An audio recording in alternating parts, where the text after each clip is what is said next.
welcome or welcome back to my channel. For those who don't know me, my name is Katharine, and as you can tell by the graphic on my computer behind me, that we're going to be talking about my own personal summer reading challenge.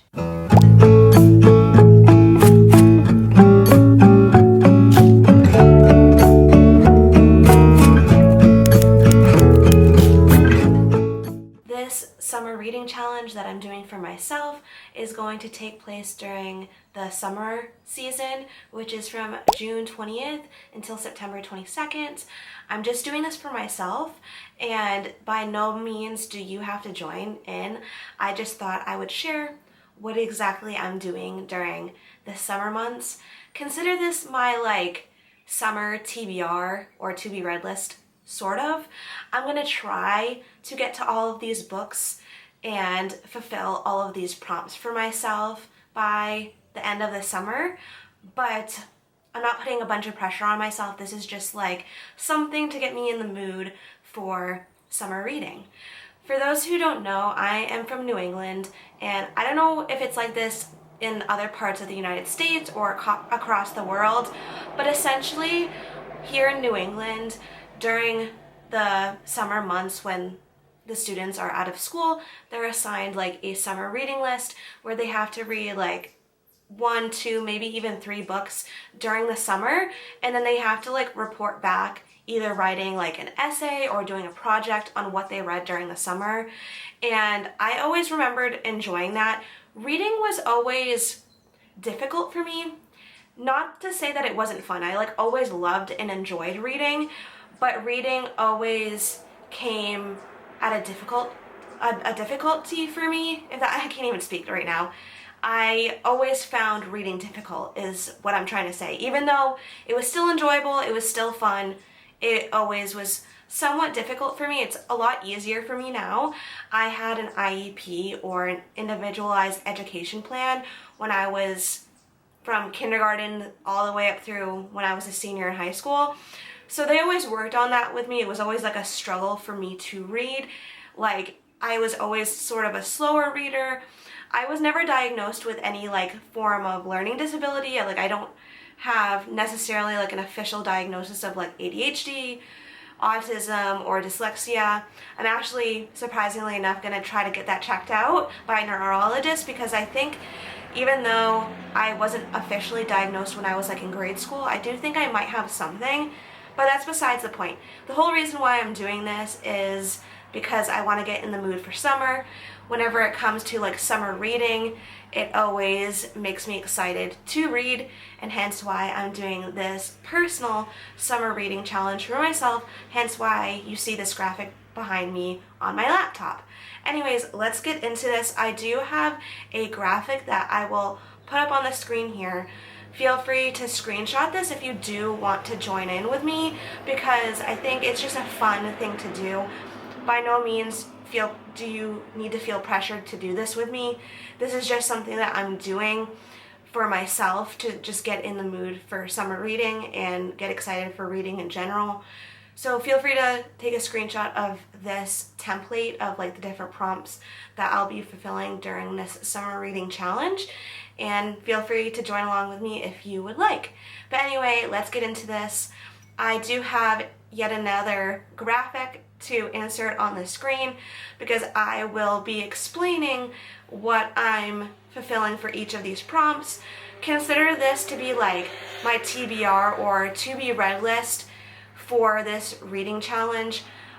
Some of these books might change along the season as I'm doing the challenge, but this is kind of just what I hope to plan to get to during this challenge. So let's just get into this. So I have 15 prompts here, and I believe I only have 7 books that I am using in total to fulfill all of the prompts. So of course I am using the same book for multiple prompts, just so that I'm not overwhelming myself, so I'm not scrambling to read one individual book per prompt. So if you're joining in on this summer reading challenge with me, feel free to use a book for multiple prompts. And you can interpret these prompts however you would like. I don't want you to feel pressure to like get the prompts like in the literal order in which they sound like just whatever you interpret the prompt as, read that, if that makes sense. But anyways, let's get into this. So as you can tell, I have One Italian Summer by Rebecca Serrell for 2 prompts. That is a summer romance and about vacation. So when I think of summer, of course, I think of romance because like whenever I think of summer in general, I think of like watching romance movies, listening to music that include romance, or even books. I like reading books that have romance in it. I don't know why, but I always associate like romance with summer. So read a summer romance, which is what I'm going to read, is One Italian Summer by Rebecca Serrell. Even though One Italian Summer by Rebecca Serrell isn't necessarily considered like a romance book, it does have, from what I've heard, like hints of romance in it. So I'm guessing that would work for me. And then the other prompt that I'm using, the One Italian Summer by Rebecca Serrell, is about vacation. So as you can tell clearly by the title of the book, it's called One Italian Summer. It's about this girl who recently lost her mom. That's not a spoiler about the book, by the way. It's literally within the synopsis on the back of the book. You can read it. But anyways, she recently loses her mom, and they were planning on going on this vacation to Italy. So she ends up, after her mom passes away, just going on the trip by herself. So I thought that would count as like about vacation, because she's literally going on vacation to Italy. And when I think of summer, especially like when I was a kid, that's oftentimes like when my family would take vacations, because we had more time in order to go on a vacation, because of course like summer vacation is like 2 to 3 months long. So that's why I have that prompt there. And then on to the next book that I have is The Summer of '69 by Ellen Hildebrandt. And I have that as set in a beach town. I also have it as features water, and I believe it also has summer in the title. So that counts towards 3 prompts. Of course, the reason why I put summer in the title as one of the prompts is because it's a summer reading challenge. So of course I wanted to have one of the books have the literal word summer in the title, because why not? It is summer, so just have the word summer in the title of the book. And then for the set in a beach town, so for those who don't know, I live in a very small coastal town in New England. If you're familiar with the TV show on the History Channel called Wicked Tuna, or the movie called The Perfect Storm, that's literally where I'm from. It's a fishing town, a lot of lobstering, a lot of fishing. So I wanted to have a book on here that featured a beach town, because that's literally where I live. And whenever I think of a beach town, or, you know, feel like I want summer to come around, I'm like, oh my gosh, I can't wait for summer to come around in my hometown, because it's a beach town. And that's like just the quintessential like summer landscape, not landscape, location, that's the word. Classic, or I guess quintessential summer location is in like a coastal town, especially like here in New England. I feel like that is just a perfect place to be during the summer. And then obviously like features water. So if you're choosing a book, you don't necessarily have to feature like the ocean, but any body of water. So like it could be a lake, it could be a literal glass of water, because you can get thirsty in the summertime, getting all dehydrated from the warm weather. But anyways, take it how you will if you're choosing a book for this prompt, but I chose to do The Summer of '69 by Ellen Hildebrandt because of the fact that on the cover it literally has the ocean on it. I'm also just really excited for this book in general, because I've heard Ellen Hildebrandt is like the classic or quintessential like summer book author, if that makes sense. Like a lot of people describe her books as like the perfect like beach read. Like if you're on the beach reading, like you want to be reading one of her books. So I'm not too sure exactly what it's about, other than that it's like a historical fiction book set on, I think it's either on Nantucket or Martha's Vineyard, one of the islands here in Massachusetts. And I'm just excited to get to it because like I love historical fiction. It's set in a location near to me, and also it's based in the summer, and I've heard Ellen Hildebrand writes perfect summer reads, so I just can't wait to get to it. But there's that. So the next book that I have is The Secret Garden by Frances Hodgson Burnett. I'm so surprised that I pronounced that correctly because of the fact that like I feel like I can never pronounce her name correctly because it's a mouthful. But basically I wanted to fulfill 2 prompts with this specific book, one of which being a middle grade, because as I described at the beginning of this video, like when I was in school we always were assigned like 1, 2, or 3 books to read during the summer. So I, of course, for nostalgia reasons, wanted to include like a middle grade or like YA or young adult book in the prompt, because I, of course, wanted to be brought back to when I had to read for school and how fun it was. So that's why The Secret Garden by her is included for the middle grade prompt. And then I also have another prompt where it says features flowers and nature, and of course The Secret Garden, you can already tell by the title of the book that it includes like nature and flowers and things.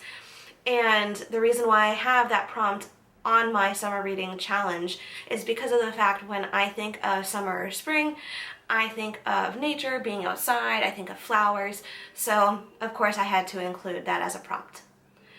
The next book that I have on here that fulfills 2 prompts is Peter and the Starcatchers by Dave Barry, and I wanted to include this one for a reread of a book from school, kind of going along the lines of like the middle grade prompt. The reason why I wanted to have a reread from school is because I wanted to be brought back to like the nostalgia factor of like having to read for school. So I actually was read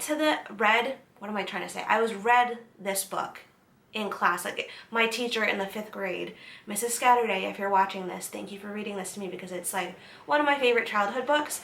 But anyways, basically she read this to us in class during the 5th grade and I really loved it. So that's why that fulfills like rereading a book from school. Even though like I didn't physically read it, it was read to me in class. So I'm counting that.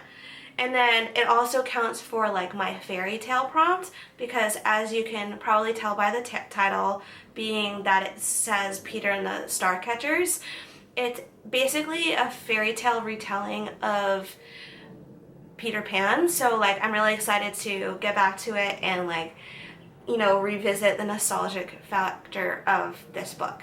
And of course, like I love Disney. For those who don't know me, I used to work for Disney. So like anything to do with like fairy tales, I'm all in. The next book that I have that fulfills 2 prompts is The Sisterhood of the Traveling Pants by Anne Brashers. I think that's how you pronounce her last name. And this fulfills the set in summer prompt. It also fulfills has a movie/TV adaptation. So basically, of course, kind of going along the same lines of like having summer in the title, I also wanted to have a book that is also set in summer. So seeing that I've watched the movie when I was back like in high school, I automatically know that this is set in the summertime. So I wanted to make sure like I included this book in this summer reading challenge. And then the reason why I wanted to include another prompt that includes like having a movie or TV adaptation is like, I don't know what it is about like reading a book and it having an adaptation either for being a movie or a TV series. Like it always makes me more excited to read the book because it's almost like a reward, like watching the TV show or like the movie after you've completed the book. And there's just something so summery about like being able to read the book and then watch the TV series and movie, like maybe like on like a summer rainy night, like after you've come home from the beach and you've just taken a shower and you can like make some popcorn or have some pizza, something like that. Like, I don't know why that feels so summery to me, is watching like an adaptation of a book like on a summer night. I don't know why that feels so summery to me, but it does. I don't know if that makes sense to anyone, but it does for me. So that's why that prompt is on there. And then the next book that I have here that counts for, yet again, 2 prompts is Gone with the Whisker by Lori Cass. I honestly didn't hear much about this book before I looked it up. I was honestly trying to just look for a book that fit the prompts that I had, and I discovered this book. And I have here a prompt that says like a spooky mystery or thriller. And like when I think of summer, like going to camp and like we're all like circling the fire and like we're telling spooky stories, like that's why I included this prompt on here, because that kind of reminds me of like summer. So I chose Gone with a Whisker by Lori Cass for that prompt. And then I also wanted to have a book that features a summer holiday. So that includes like another prompt that I have on here that could include like the 4th of July, Memorial Day, Labor Day, and so forth. If you can think of another holiday during the summer, feel free to, you know, include that. Like you can even like expand that and do like, what's that holiday? Christmas in July? I don't know if that's like an official holiday, but like people do that on, I think it's like July 25th. So feel free to read a Christmas book for this summer reading challenge if you want to, because technically like there's Christmas in July, so feel free to do that. But anyways, I'm not too sure all about what this book is about, other than it's a like cozy mystery type book about the 4th of July. So it also includes a cat, and I'm never gonna turn down a book that has a cat in it because I love cats. And then the last book that I have to fulfill for the prompts is The Curious Case of Benjamin Button by F. Scott Fitzgerald.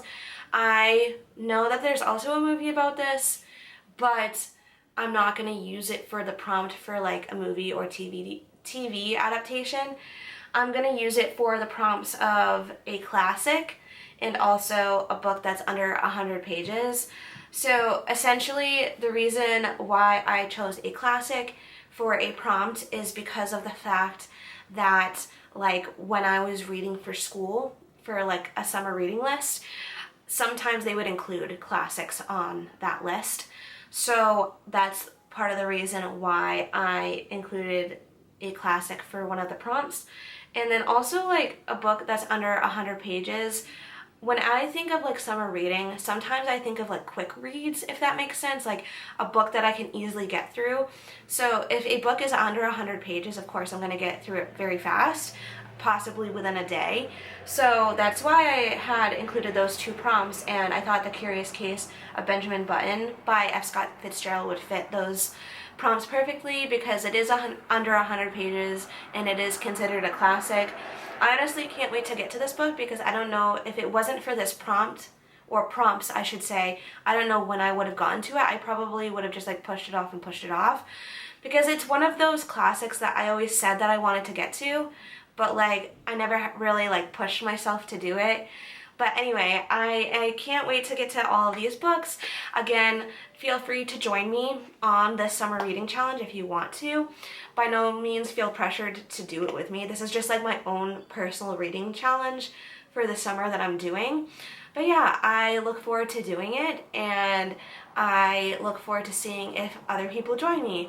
But do all the YouTube things that you know how to do, like, comment, and subscribe, and I'll see you in my next video. Bye!